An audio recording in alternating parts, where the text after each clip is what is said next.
Beneath the ordinary world lies a veil, and behind it, the voices of the lost still whisper. We are your guides into the shadows, where true crime meets the paranormal. From chilling crimes to haunted histories, we uncover the stories that refuse to rest.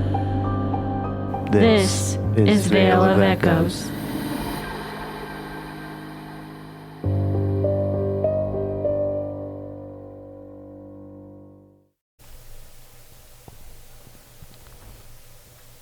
September 14th, 2007.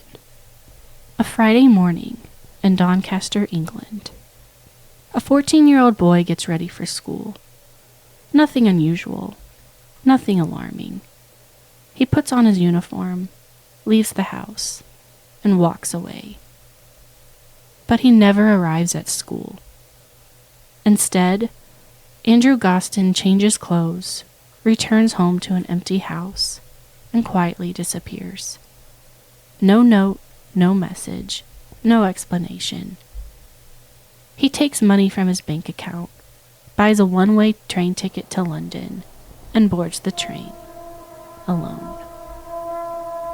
Hours later, security cameras capture him walking through King's Cross Station, calm, unhurried, hands in his pockets.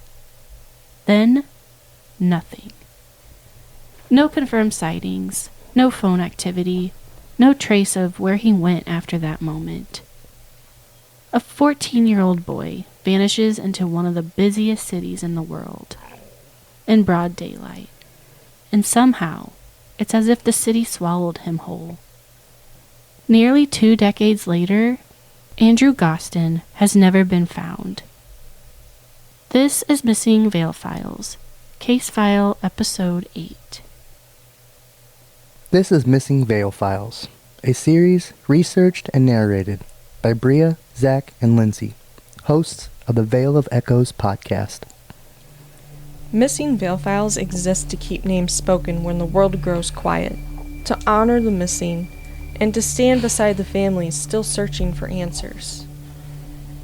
Each case is more than a mystery. It's a life, interrupted. And as long as these stories are told, they are not forgotten.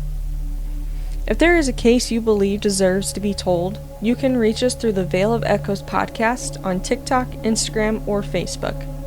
Or email us directly at veilofechoespodcast@gmail.com. This case begins with something deceptively ordinary. A school morning, a teenage boy walking out the front door. No signs of panic, no argument, and no indication that anything was wrong. But within hours, that ordinary morning would become one of the most haunting missing person cases in modern British history. A 14-year-old boy boards a train to London alone and vanishes. No confirmed contact, no explanation, no trace of where he went after leaving King's Cross Station. There are details in this case that continue to unsettle investigators. The one-way ticket, the missing CCTV, and the silence that followed after. And somewhere between Doncaster and London, Andrew Gosden disappeared. Andrew Paul Gosden was born on July 10th, 1993. He lived with his family in Balby, a quiet suburb of Doncaster, South Yorkshire, England. To those who knew him, Andrew was quiet, intelligent, and reserved. Not rebellious, not impulsive, and not the type of teenager who simply disappeared without warning. His family described him as a home bird, someone who preferred being at home over going out, someone who rarely left without telling anyone where he was going. At home, he was known by the nickname Roo. Andrew came from a close-knit family. The night before he vanished, everything appeared normal. The family ate dinner together, washed dishes together, and later that evening, Andrew sat with his father, working on a jigsaw puzzle on the computer, then watched comedy shows with his mother. Nothing dramatic, nothing alarming, and no indication that by the following morning, their lives would change forever. Andrew was academically gifted, a student at McGauley Catholic High School with a perfect attendance record. He excelled in mathematics and had been accepted into the Young Gifted and Talented program, a program designed for exceptionally high-performing students.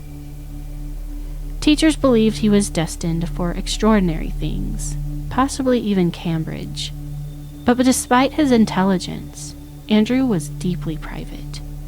He had a small group of friends, but rarely socialized outside of school. And while those around him described him as thoughtful and mature for his age, there were parts of himself he kept entirely internal. He loved video games, metal music, bands like Slipknot. And at 14 years old, Andrew seemed like a boy with a future already forming ahead of him, which is exactly why what happened next felt so impossible.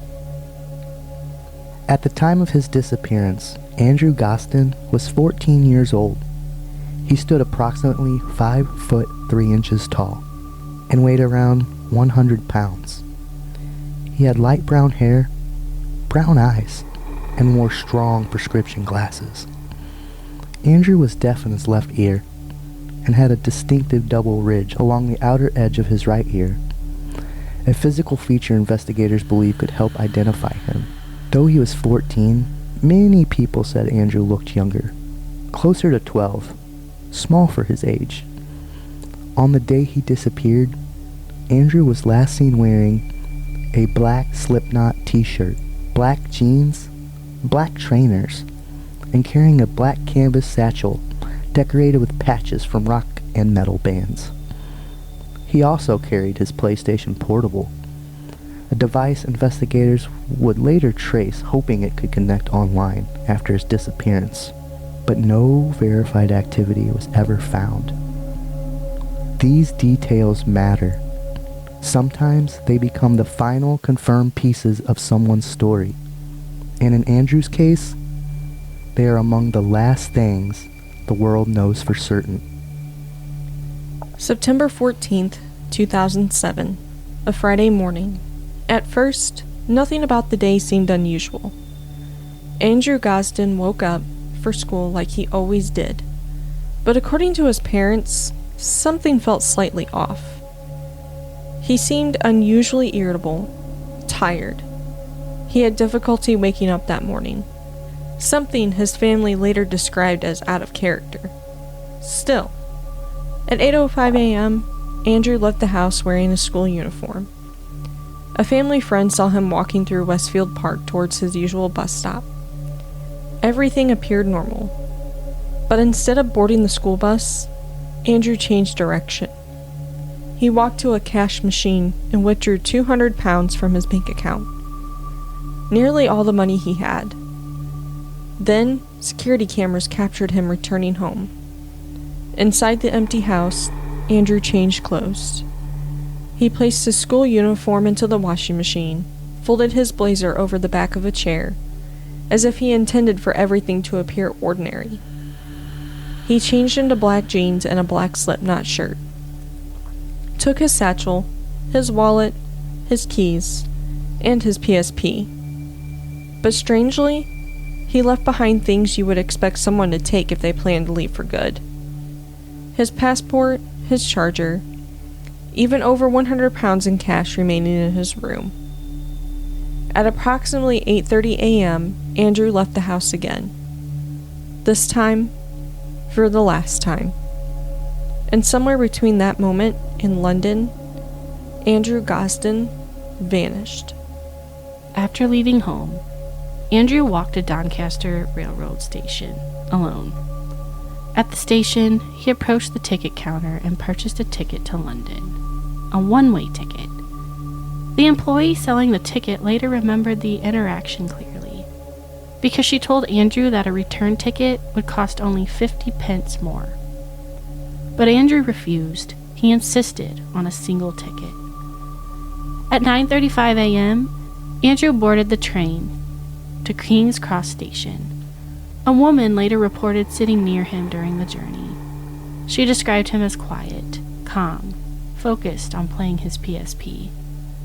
Nothing about his behavior stood out as distressed or fearful. If anything, he appeared completely normal. Meanwhile, back at school, teachers realized Andrew had not arrived for morning classes.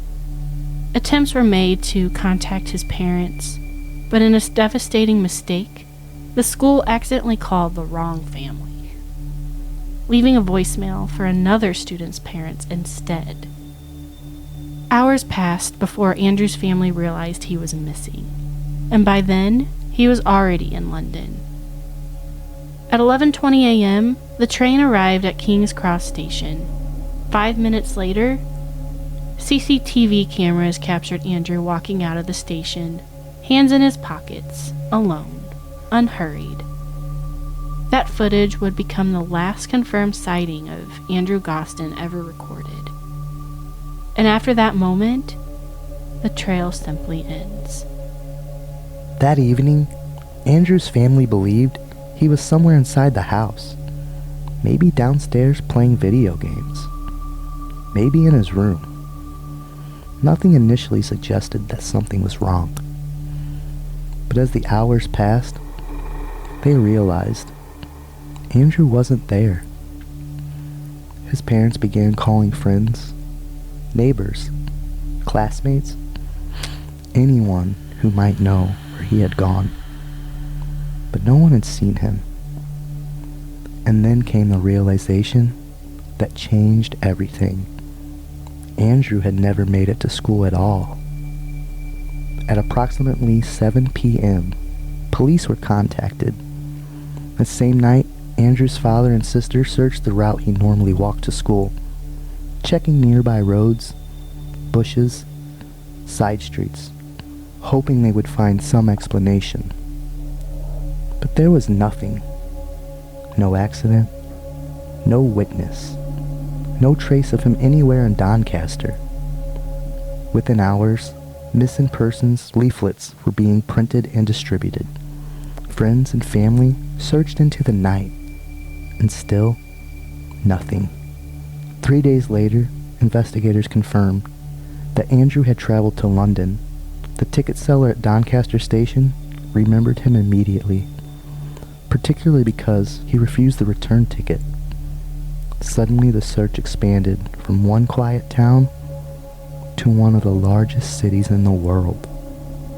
And Andrew's family traveled to London themselves, handing out flyers near museums, shops, train stations, and places they thought he may have wanted to visit.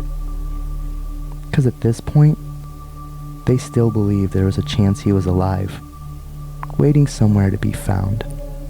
So they didn't even, because the school thought they called him and realized, could you imagine? School calls the wrong freaking parents. And then 7 p.m. comes around, oh, well, he's not home, where'd he go? Then they find out themselves he never made it to school. Mm-hmm. God, that's awful. It's probably why they're so adamant nowadays to have fucking 4 to 5 numbers on that list so they can right. boo, boo, boo, boo. Oh, exactly. It just, that sucks for the fam. Like, could they have found him if that, like, that was kind of, that's a big, like, even an hour it makes a difference in a disappearance case, Well, yeah, no doubt. If they would have called, because I don't know, they said they called the house around 9 a.m. or something. Mm-hmm. Yeah, that would have made a big difference. And they didn't call the cops until, 7 p.m.? Yeah. Oh, that's 11 hours after he was already gone. It just makes you wonder, what kind of progress traveling could have been to made. London on a one-way ticket, refusing the return ticket. I wonder if he met someone online or something. That's what it sounds like to me. It always feels that way. Because why else would you get... I don't know. That's my opinion, but... In the early days of Andrew Gosden's disappearance, time mattered. Every hour, every camera, every possible sighting. But according to Andrew's family, critical time was lost. Police requested CCTV footage from London transport systems shortly after Andrew was reported missing. But investigators initially struggled to identify him within the crowds moving through King's Cross Station. Days passed, then weeks. And it wasn't until the footage was reviewed again, with additional assistance, that Andrew was finally spotted on camera, walking calmly through King's Cross Station at 11:25 a.m., hands in his pockets, alone.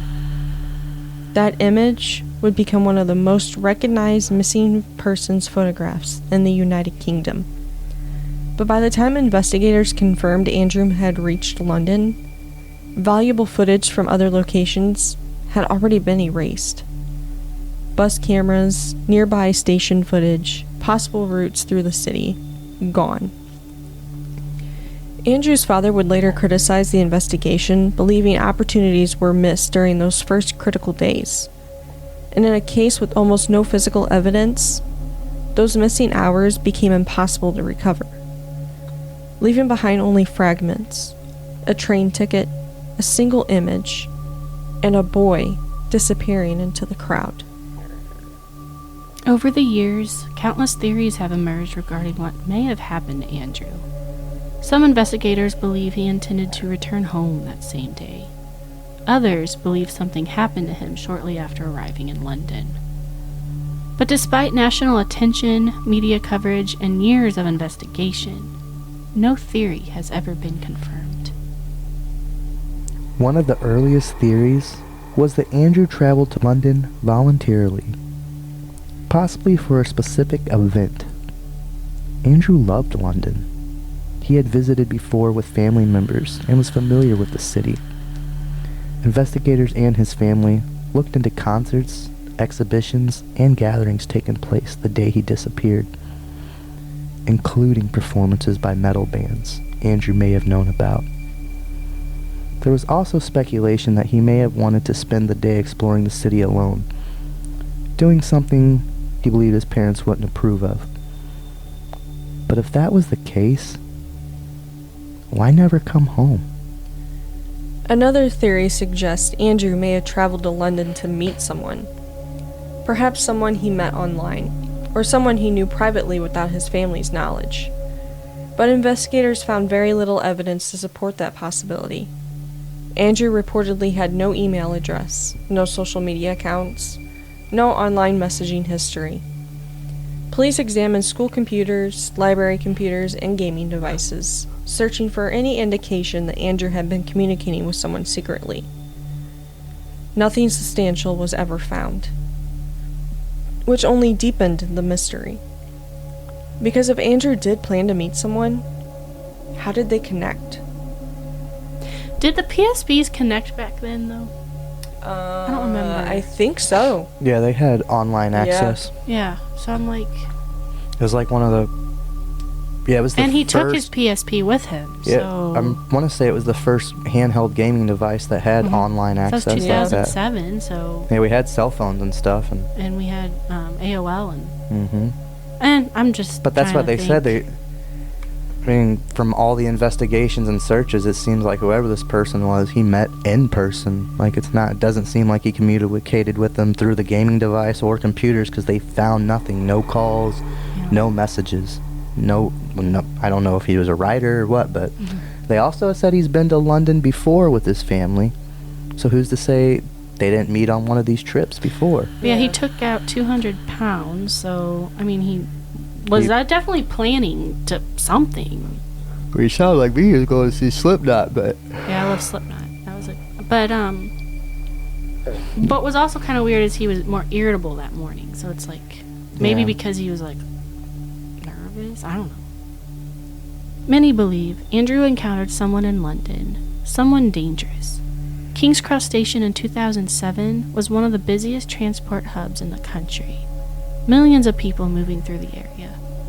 A 14-year-old boy alone in the city would have been vulnerable, especially someone described by family as quiet, trusting, and not particularly streetwise. Some investigators have questioned whether Andrew was targeted shortly after arriving in London. And if that happened, it may explain why there has never been another confirmed sighting of him again. Perhaps the most unsettling part of Andrew Gosden's case is how abruptly the trail ends. One moment, he exists clearly, captured on CCTV, walking through King's Cross Station. And then, nothing. No bank activity, no verified phone use, no confirmed sighting that investigators could prove. It is as if Andrew stepped into London and vanished completely. In December of 2021, more than 14 years after Andrew's disappearance, more than 14 years after Andrew disappeared, the case suddenly made headlines again. Two men, aged 38 and 45, were arrested on suspicion of kidnapping and human trafficking in connection to Andrew's disappearance. For the first time in years, it appeared investigators may have uncovered a significant lead. Police seized multiple electronic devices in forensic examination, and for Andrew's family, the arrest brought something that had become painfully rare: hope. Hope that after all those years, someone finally knew what happened. But as the investigation continued, that hope began to fade. Months later, authority announced that both men had been eliminated from the investigation. No charges were filed, and police stated that they were confident the men had no involvement in Andrew's disappearance. Once again, the case returned to the uncertainty. No answers, no explanations, only other leads, the disappearances back into silence. Andrew Gosden has been missing since September 14, 2007. He was 14 years old. Nearly 2 decades later, his disappearance remains unsolved. Over the years, investigators have continued to revisit the case. Age progress images have been released. National campaigns launched. Potential sightings investigated. Andrew's fingerprints, DNA, dental records, and medical information have all been circulated extensively in hopes that somewhere, someone might recognize him. But despite countless leads, there has never been another confirmed sighting. Andrew's bank account has never been touched since the morning he disappeared. His passport was left behind, and according to his family, the locks in their home have never been changed, because Andrew took his key with him the day he left. A quiet decision made by parents who still hope their son could walk back through the door. That's depressing. Andrew Gosden boarded a train to London alone. A bright, gifted 14-year-old boy who, by all accounts, should have returned home that evening. But somewhere after King's Cross Station, his story disappears. And for the people who love him, the question has never changed. What happened to Andrew Gosden? If you have any information regarding the disappearance of Andrew Gosden, you are encouraged to contact South Yorkshire Police or the charity Missing People. Even the smallest detail could matter. Andrew Gosden was 14 years old when he disappeared. A quiet, intelligent teenager who left home on a Friday morning and never returned. No confirmed sightings, no answers. No explanation for what happened after he stepped out of King's Cross Station. His family has spent years searching for him, keeping his story alive, refusing to let his name fade into silence. And somewhere, someone may still know what happened that day. A one-way ticket, a crowded city, and a boy who vanished without a trace. But as long as Andrew Gosden's name continues to be spoken, this case is not over. This has been Missing Veil Files. Until next time, keep your ears open. And the veil closed.